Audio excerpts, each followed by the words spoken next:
இப்போ நம்ம பார்க்க போகிறது டிஎன்பிசிலேருந்து விகிதம் கொஷின். விகிதம் கொஷின் வந்து பார்த்தீங்கன்னா, கொஷின் வந்து A/B = 3:7 மற்றும் B/C = 7:6.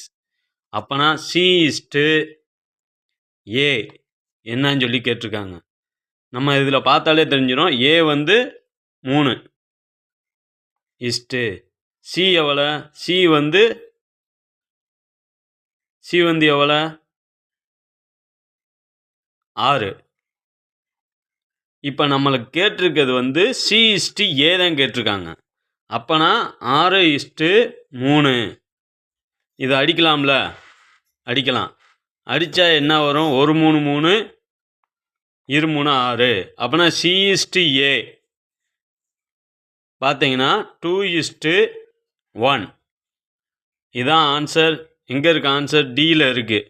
ஆன்சர் டி கரெக்டான answer. Thank you for watching my videos. Thank you.